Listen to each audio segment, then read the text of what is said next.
The biggest nuke in history, yeah. This is Little Boy, the atomic bomb that devastated Hiroshima.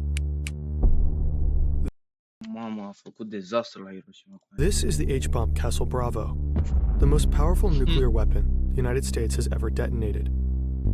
And this is RDS-220, also known as Tsar Bomba, the emperor of all bombs. Bombele astea au explodat aici pe masă? It was built in the Soviet Union, and here it was called Big Ivan. Russia recently declassified secret footage of its 1961 detonation. Одна, ноль. Doamne, ce explozie!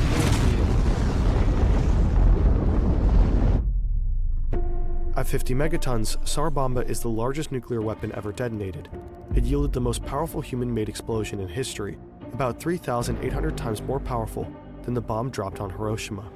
If dropped over a major city, the consequences would be unimaginable. Bă, distruge un oraș întreg! And if it weren't for a last-minute decision, it would have been twice as powerful, and perhaps twice as catastrophic. The lead physicist who engineered it was so unsettled by his creation that he devoted the rest of his life to campaigning against the nuclear arms race. This is the surprisingly unknown, terrifying story of Tsar Bomba.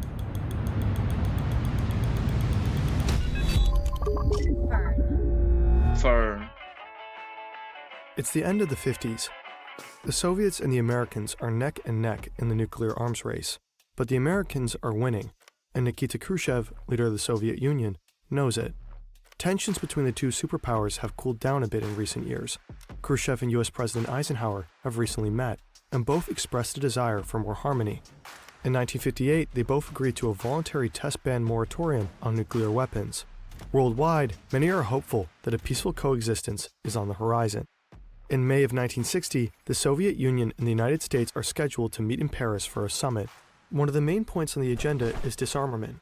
They hope to formalize a test ban treaty of nuclear weapons. Both leaders, and the world at large, are well aware of how existentially dangerous nuclear warfare is. But just a few days before the summit, it all goes south. Tensions bubble to a rolling boil when an American spy plane is shot down from deep within Soviet territory. The Americans claim that it was just a weather plane that's been blown off course, but the Soviets are able to present evidence that the plane was indeed used for espionage. The captured pilot admits he works for the CIA. The Americans' lie turns into a PR disaster for the Eisenhower administration. Khrushchev opens the Paris summit with an enraged rebuke of the United States. He demands an apology from Eisenhower. The US president refuses, and Khrushchev storms out. No treaty is signed. Khrushchev thinks he needs to show the world how tough and formidable the Soviet Union is.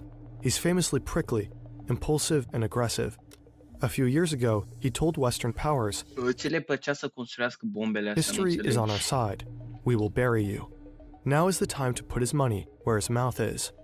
Because of the temporary ban on testing, innovation efforts on both sides of the arms race have slowed. They're both focused on steadily growing their supply, building more bombs instead of developing new tech. Not all breakthroughs have to be destructive. Sometimes technology is being developed to help us, like Odoo's all-in-one platform, giving you everything you need to manage your own business. For example, Odoo offers a great website builder app. No tech John F. Kennedy as their new president. Khrushchev has no respect for him. He sees him as young, inexperienced, and weak. This might be the perfect moment to show the world what the Soviet Union is capable of. So he summons scientists from Artemis-16, the Soviet Los Alamos, to the Kremlin. He tells them it's time to break the test ban moratorium and start testing nukes again. One of these scientists is Andrei Sakharov. He's a star physicist for the Soviet effort. He led the creation of a staged thermonuclear weapon, independently of any intelligence gathered from the Americans. He's called the father of the Soviet hydrogen bomb. But Sakharov has become uneasy with his role in the arms race. He's found that even testing the weapons is catastrophically lethal, even if no human is within the blast radius. He has calculated that for every megaton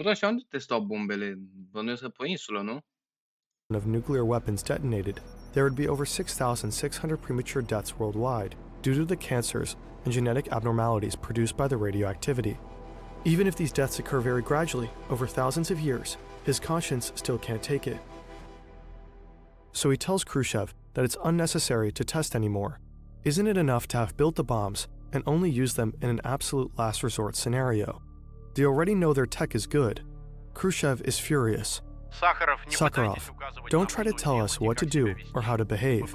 We understand politics. I'd be a jellyfish and not chairman of the Council of Ministers if I listened to people like Sakharov. Khrushchev demands that the scientists make suggestions. What kind of bombs should they develop? There's not a lot of new ideas ready to be tested due to the recent focus on stockpiling over innovating. So someone simply suggests going bigger. Why not 100 megatons? 100 megaton. Foilu. Khrushchev loves the idea and latches onto it. 100 megatons is an absurdly high number. Up until that point, the most powerful bomb ever detonated was Castle Bravo, a 15 megaton bomb the Americans tested Deci cea mai puternică bombă care a fost detonată a fost de 15 megatone și asta are in 100, nu? 1954. Wow. The total blast power expended in all of World War II is 3 megatons, and that includes the bombs dropped on Hiroshima and Nagasaki. Previous plans to test bombs in this megaton range had been halted because the effects of such a large weapon were unknowable. Scientists weren't able to reliably predict meteorological conditions at the time, which would affect the severity of the radioactive fallout and how far the particles could travel. For all they know, such an enormous blast could engulf Moscow in a cloud of poisonous radiation. What could even be gained from testing 100 megatons? For Khrushchev, it's obvious. The Soviet Union would assert its dominance. Let the 100 megaton bomb hang over the capitalists like a sword of Damocles. And so the race to build the biggest, deadliest bomb the world will ever see Se vede că se plictiseau ceva. is underway. Doamne. Sakharov is still uneasy about the risks of testing nuclear weapons, but he's the best of the best, so he ends up leading the team of physicists. He hopes that this, at least, will be the last atmospheric test ever required. Maybe from this one absurdly big blast, the Soviet Union would learn what they need to know and move on. That, unfortunately, would not be the case. The project's timeline is grueling. Khrushchev insists that from initial conception to detonation, the scientists get exactly 16 weeks.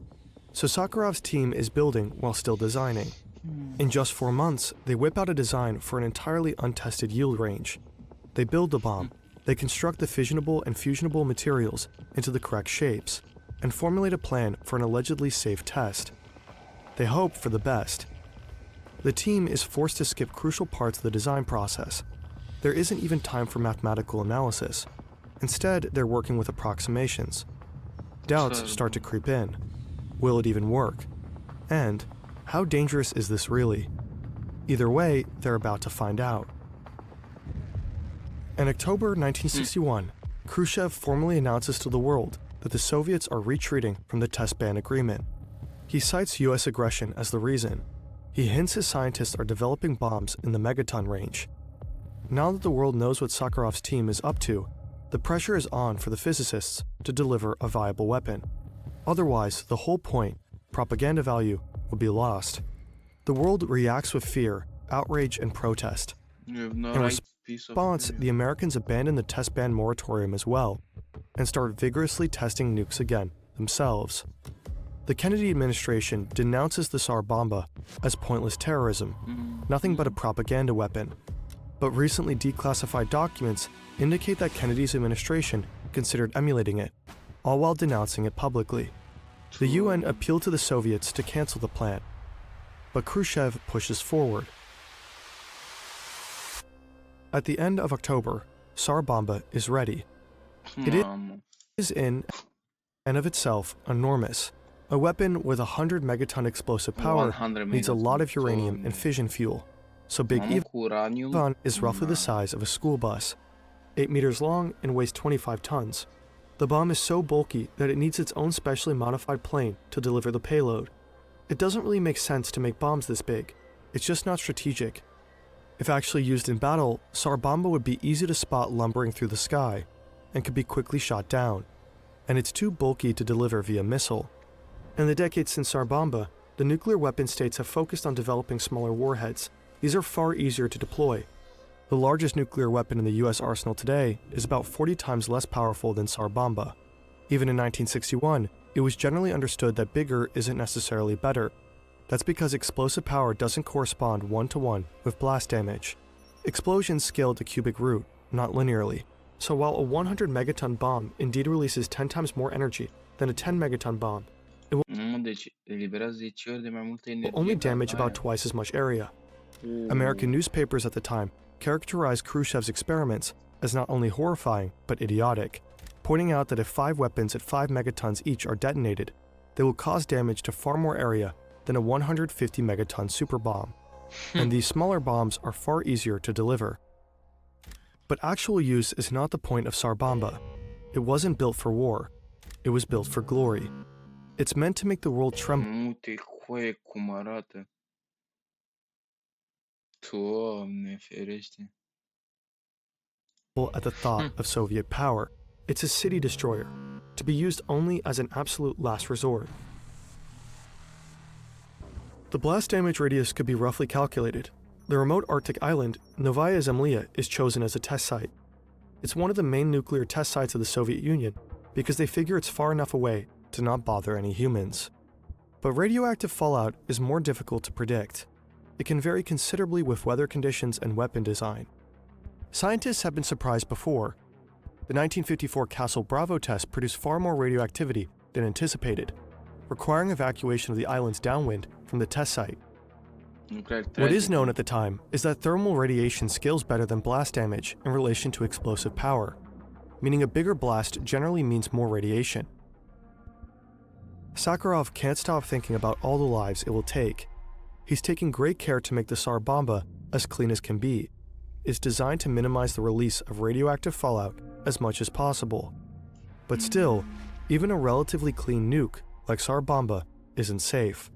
According to his calculations, the test of one clean 100 megaton weapon will release enough radiation that, over time, will cause 660,000 premature deaths.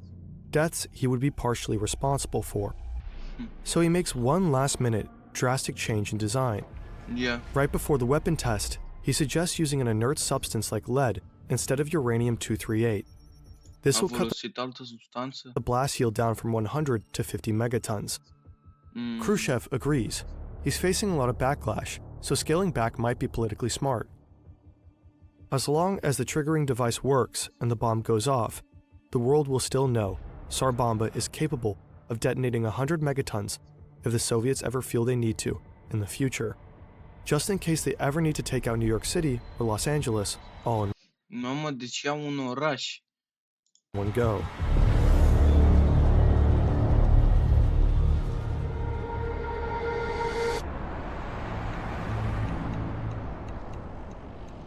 The pilot carrying Big Ivan soars to 10 kilometers above Tot the așa din avioane nu mor, nu? archipelago, Novaya Zemlya. Doamne. A smaller plane flies alongside him, ready to film the blast and monitor the fallout. The engineers believe the crew only has a 50% chance of survival. Big Ivan is designed to detonate mid-air. To give the crew even a chance of escape, the bomb is outfitted with a massive parachute meant to slow the bomb's descent. It should be enough time, fingers crossed. At 11:32, Moscow time, from 4,000 meters above the ground, the bombardier drops Doamne. Bă, și ăștia au filmat. the bomb. What exactly makes our bomba so powerful is still, partially, a mystery. Russia continues to guard that secret. What we do know is that its design is most likely different from other thermonuclear weapons. Normally, a thermonuclear weapon or hydrogen bomb consists of 2 stages. It's a nuclear bomb within a nuclear bomb. The first stage uses nuclear fission, or splitting atoms to produce immense Despre un stage se își dă fusion heat and pressure. nucleu? This triggers the second stage, nuclear fusion or combining atoms, where far more energy is unleashed. Fusion of hydrogen isotopes under extreme temperatures releases an incredibly powerful explosion, far stronger than a single-stage atomic bomb, like the one dropped on Hiroshima. The SAR bomba, however, is a 3-stage hydrogen bomb with an unusual triggering mechanism. What sets it apart is that it most likely uses 2 near simultaneous primary triggers to ignite the 3rd stage more evenly and symmetrically, maximizing its explosive power. While other 3-stage thermonuclear weapons exist, the innovative use of synchronized primary triggers is unusual, if not unique. It's long been considered extremely difficult to achieve synchronization of primaries, but somehow Sakharov's team managed. When you detonate a thermonuclear weapon, you force something into existence unlike anything else on Earth. The first fraction of a millisecond is just a luminous flash. It's silent. Light has no sound. But don't look at it directly. It could cause blindness from more than 80 kilometers away. Poate să-ți cauzeze gen blindness până la 80 de kilometri. Pe m-am uitat la ea. Tsar Bomba's Acum. flash is seen from 1,000 kilometers, or 630 miles away. It lasts for over a minute, far longer than any other nuclear flash before or since. Then, tremendous heat. The light superheats the air to 100 million degrees Celsius. That's 4 to 5 times hotter than the center of the sun. A high-pressure fireball erupts violently and expands at several million kilometers per hour. What follows is a thunderous blast. It's likely the loudest human-made sound in history. After about 10 seconds, Tsar Bomba's bright orange fireball grows to a radius of nearly 5 kilometers. 5 kilometri. The fireball engulfs everything in its wake. The ice-covered archipelago is now red and scorched.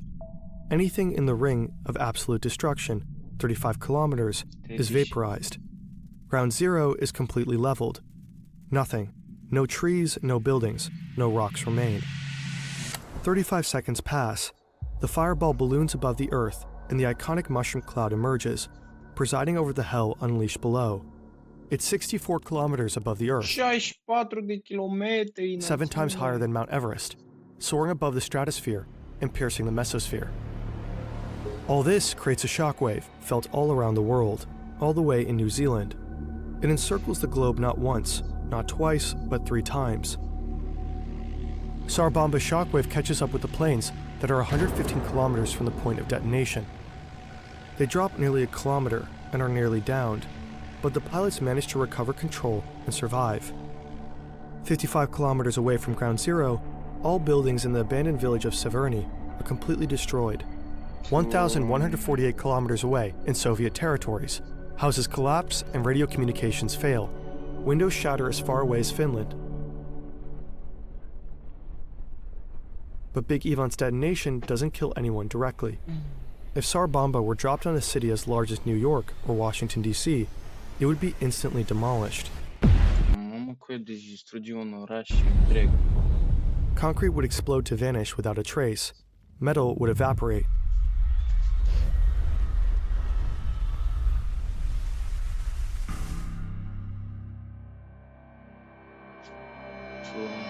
Tsar Bomba's fireball never made contact with the ground, and so its radioactive fallout was relatively small compared with its yield. It is considered one of the cleanest nukes ever dropped. Still, its radioactivity was caught in the stratosphere and encircled the Earth for years, dispersing all across the globe. In 2018, Russian scientists found significantly high levels of radiation trapped in nearby glaciers.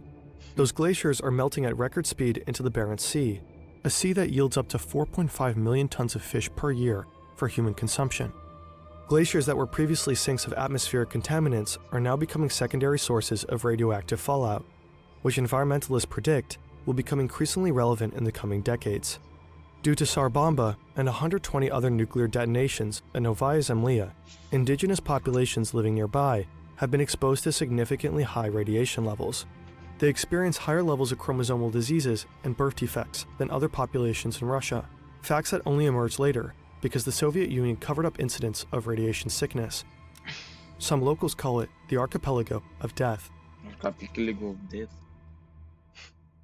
Just after detonation, the Tsar Bomba A luat Tsar Bomba de largest atomic test in world history, the common fraud de Nagasaki bomb. test is condemned internationally and domestically. Sakharov emerges as a vocal critic of nuclear testing and of Soviet leadership. He campaigns vigorously for an end to atmospheric testing. For his efforts, he receives the Nobel Peace Prize in 1975. The Kremlin permits him from leaving the Soviet Union to receive the award. In response to public pressure, the United States and the Soviet Union signed the Partial Nuclear Test Ban Treaty in 1963, which prohibits atmospheric testing.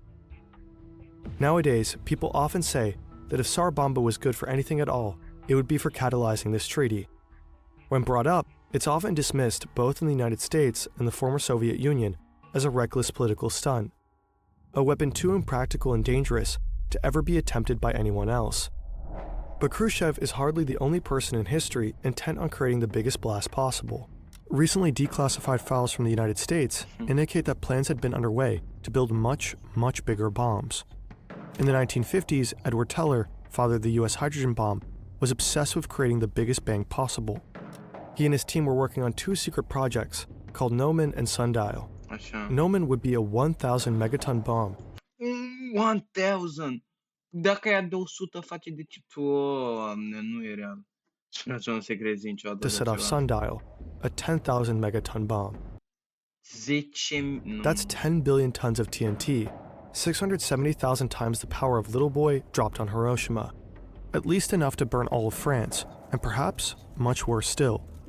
Toată Franța. Nothing close to that scale has been tested, and we don't know if the traditional laws will apply at that level. When Teller first proposed Sundial at a secret meeting in Los Alamos, most of the scientists present expressed horror. Such an enormous blast could poison the entire planet. Unbothered, Teller and his team continued to build Nomen, and even planned to test it. And when the US military learned about the project, there was considerable enthusiasm for realizing Sundial. But thankfully, the test never occurred. Doamne. Ăștia n-au ce face, bă. Harpii, bă.